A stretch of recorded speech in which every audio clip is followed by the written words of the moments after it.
Hey everybody, Adam here with Hometown Acres. Welcome back. We have a very special guest, Joe from Ohio Woodburner. He's a YouTube channel and Joe is living the dream. He quit his day job, his corporate job, to sell firewood full time. And the reason that I asked Joe here today is because I wanted to pick his brain on optimizing our firewood yard. We've already got kind of a start on it with moving our equipment down here and our raw materials, but there's a couple things here and there that I wanted to pick his brain on. And since he does this full time for a living, I thought he'd be a great person to have here and ask. So welcome, Joe. Thank you for joining. Adam, thanks for having us. Yeah. It is great to be out here, and you have a beautiful place. Thank you very much. And a perfect day too. Oh my gosh. The weather makes it look that much nicer. Yeah, we've had such a rainy spring. Last week it rained 6 out of 7 days. Yeah. And now we've had a brief stretch of hot, and it's drying up nice. It looks great. Yeah. So when we moved our initial, we had our firewood yard set up there near the driveway. We've in past videos talked about how we moved it down here to get it kind of out of sight from the curb appeal of the house. We've got it down here hidden behind the dam, so you can't really see it from the house up there. You can't see it as you pull up the driveway. And the kind of the process flow I was thinking is a log truck, as they come in, they'd be able to come right down the driveway here.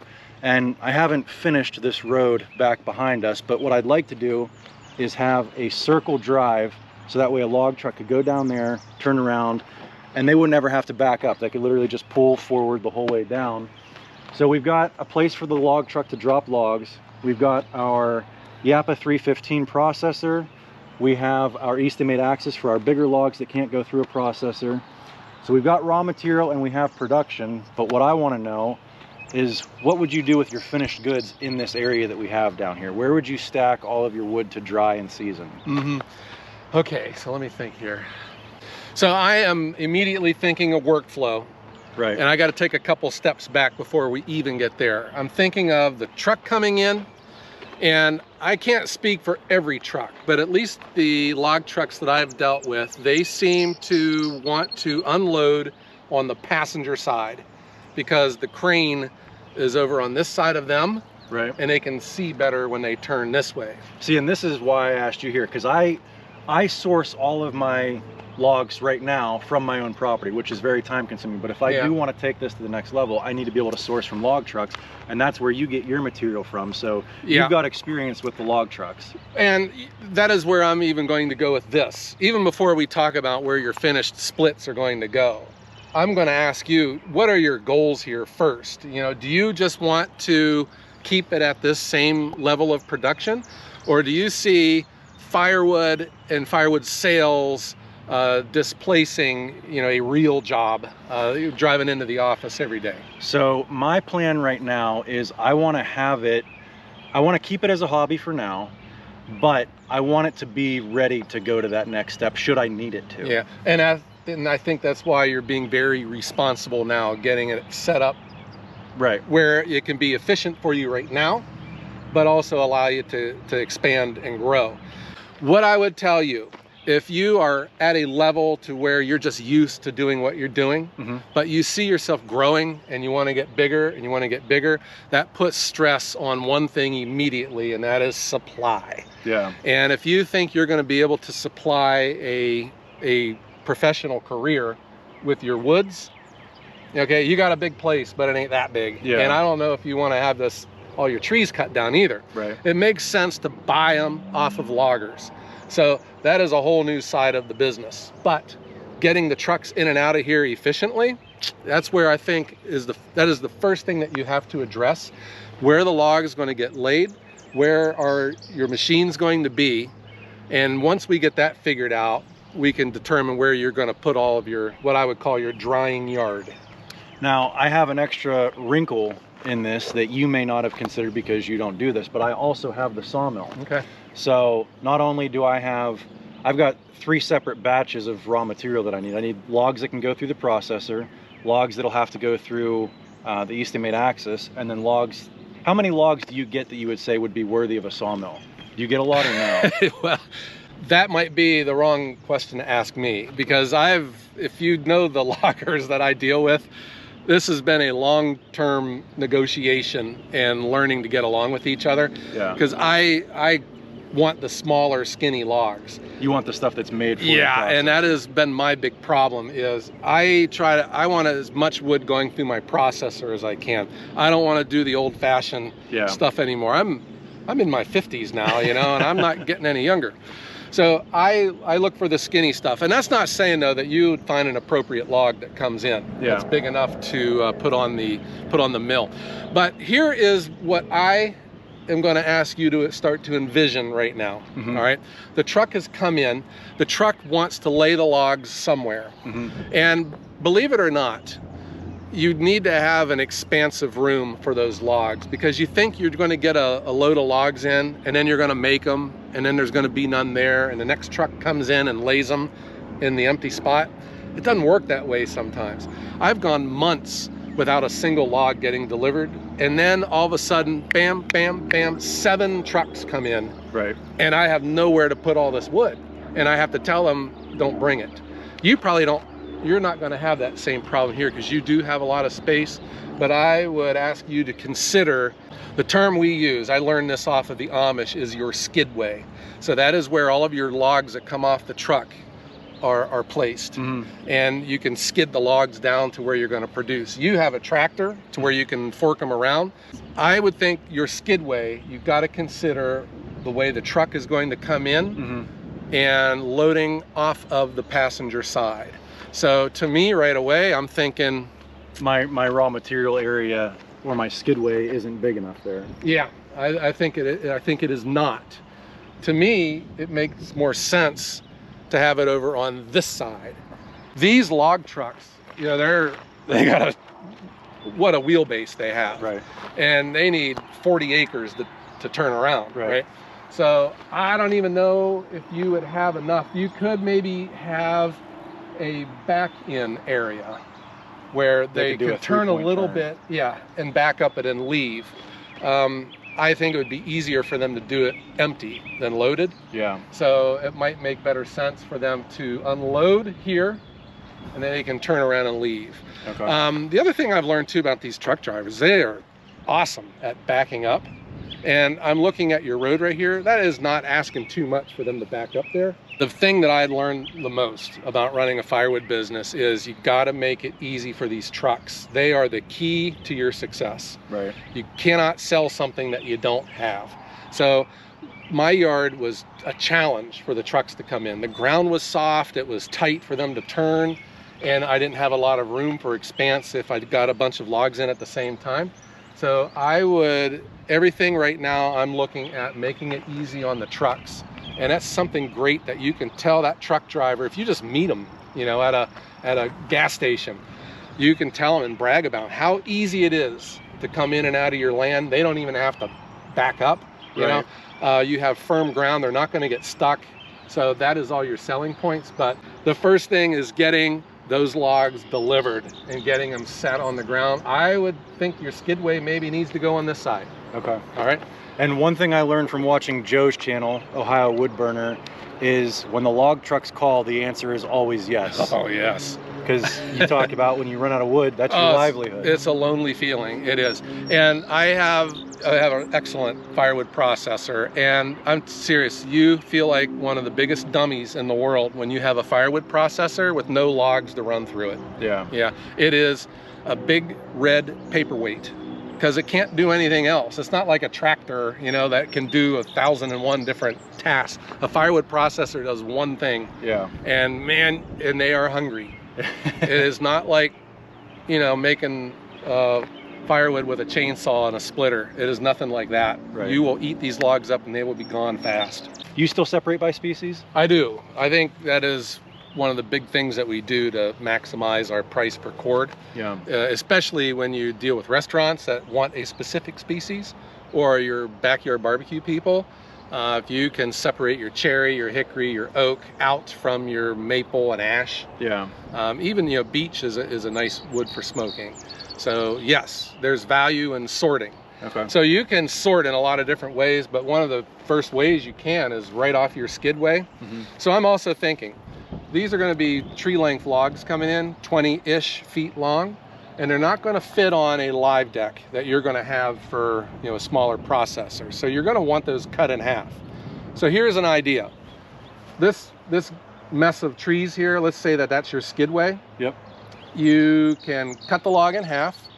You can fork it into a central area. And I see your production area being right here where the rototiller is. I would have your processor, your Easton made axis in the center. And with your circle, your trailer, your truck would be on the other side with the conveyors filling them. Okay. And then your drying yard would be out over here. So what you could do, cut your tree in half. You can then sort the logs by species, however you want them. You know, if you've got to run a cherry coming or oak, keep them all in their own pile. So you could set your excavator in between your sorted skidway and the live deck. And you could just pick up and turn and feed your live deck like that. So we've got a raw material and then our raw material ready for production. Yeah, so I, in my previous life, I worked at a food production facility, and it was an old meat packing building. And that is how their workflow was. The slab of half of a cow would come in the door from this side, it would get quartered, and then it would get sent off to different rooms for, you know, meat grinding or trimming for steaks. And then the finished product went out the other side of the building onto the trucks. Yeah. And that's where I got this thought, you know, about workflow. And when you are looking at volume going up, that puts an emphasis on efficiency and this workflow. Otherwise, you know, you're just, you know, you're spinning your wheels and you're making things a lot harder on yourself than it could be. And you also, so it sounds like you need, if you're getting loads of logs from a logger, you need that intermediate step. You can't just go straight from the log truck to the processor. You kind of have to cut them in half and sort them. If you had the size of a processor, a bigger processor, do it, yes, you wouldn't have to do that. You could, you know, there are some places that are so big that the log truck could just load them right onto a live deck. Yeah. But I just know because of the size that you are at, the size that I am at, that's off the table. Right. So to speak. Yeah. So you're going to have to cut those logs in half to have them put onto the live deck, and I just see that's an opportunity to sort, so you can have your, you know, your secondary skidway here in the middle. Yeah. That sounds like a good idea. I like it. Yep. Now this is your drying yard now. Correct. And I would just envision your drying yard being over here anyways. Okay. So here's something else to consider. Where is north on your land? So north would be that way. This is north? Yep. So this is north-south? Yes. So consider this, especially if you're stacking oak. Oak's got to sit for a while if you're selling seasoned firewood. If you stack oak east and west for an extended period, the north side never gets any sun, and then you start growing mushrooms. Yep. And if you're trying to sell value-added firewood, that's a turnoff, right? Yeah. So consider keeping your drying yard in a north-south orientation. It probably isn't going to make that much big of a deal for majority of your species. Your ash, cherry, maple, it dries out a lot faster, and you'll have it sold sooner than later. But I think over time, it's good just to consider stacking your wood in that direction. All right, so Joe, what makes you the expert and qualified to give me your opinion on all this stuff? I would like to think it's my good looks and my charm, but I am just I just got started as a hobby. Yep. And through life circumstances, my job wanted me to relocate, and I didn't want to, so they told me to hit the road, and they gave me a severance package to go away. Dad asked at that time if I could take care of him. He wasn't doing too good. My firewood was a side hustle at the time. It was just something I did for fun. And Dad and I used that to spend time together in his final days. Well, while all this was going on, my business was growing. And I picked up restaurants, and I'm getting bigger and bigger and bigger.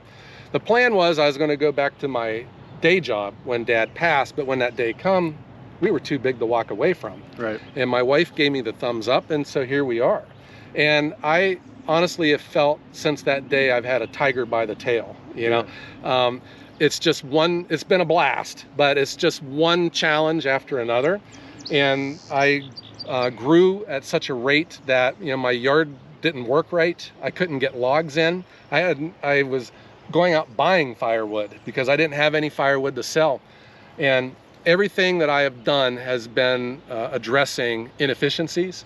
And It works for me. I'm not an expert, and there's probably people watching this video right now saying, "Oh, what's this guy? You don't know what he's talking about." You know, but I saw log trucks that load off the driver's side all the time. Yeah. So I'm just saying from what I have experienced, and I have learned this about firewood, because there is a refrain out there: you cannot make money selling firewood. Have you ever heard anyone say that? I have, yeah. And I'm here to tell you that yes, you can. Yeah. As long as you don't do it the way everyone else does it. Yeah. So I had learned right away, I can't sell firewood the way everyone else does, which is volume.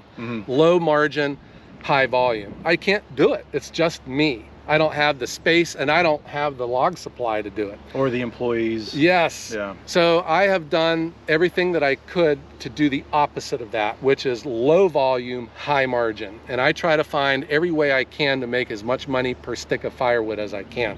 And I've done that with value-added firewood, smaller splits, seasoned wood. I try to sell to customers that aren't heating their house for wood. They just want it for ambiance, and they will pay extra for high quality, easy to light firewood and a professional delivery service. And the people who buy firewood that way, they're paying for the convenience. They don't want to buy 3 cords of wood to save money. They don't have room. They usually live in the city or smaller neighborhoods. Yep. They don't want to store 3 cords of wood, and they don't have the room for it. I had a customer that called me for firewood. He wanted a half of a cord. And I said, sure. He says, really? He says, the other guy wouldn't sell to me. He said he had a 2 cord minimum. Yeah. So I sold him a half a cord because he asked my price. He's like, wow, that's pretty high, but that's what I want. Yeah. I sold him a half a cord, what the other guy was trying to sell him 2 cords for. And I was thinking, I would love to talk to that guy. I mean, it's your business model. Do what you want. Right. But I'm just saying, if you would have just listened to that customer and give the customer what they want, customers are willing to spend for value. Right. And that's what we're trying to provide with our firewood. We're not just selling, you know, just wood and anything that just comes off the splitter. We're selling a high-end product.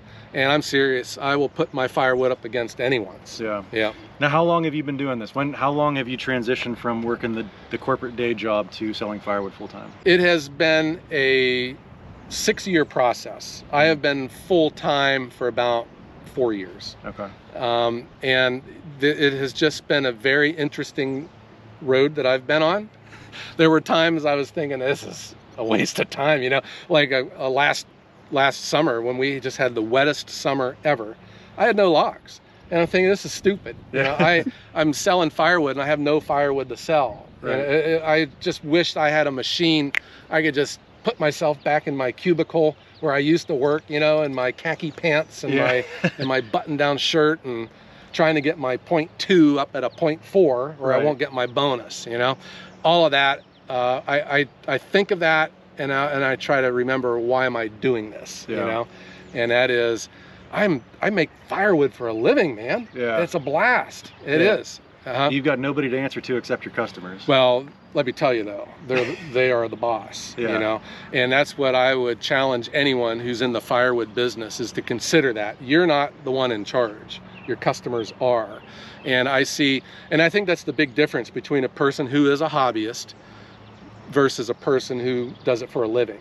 So the hobbyist makes firewood because it's fun for them. Mm-hmm. It's what they want to do. They make it the way they want to make it. Everything makes sense to them. Mm-hmm. When you're in a business, it's the exact opposite. Your opinions are the least of your concerns.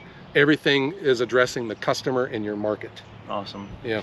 Well, thank you so much for joining us today, Joe. If you want to go check out Ohio Woodburner, this was just a small sample of the business principles of firewood that Joe covers on his channel. Go check out Ohio Woodburner. If you guys enjoyed this one, give us a big thumbs up, click that subscribe button, and we'll catch you on the next one.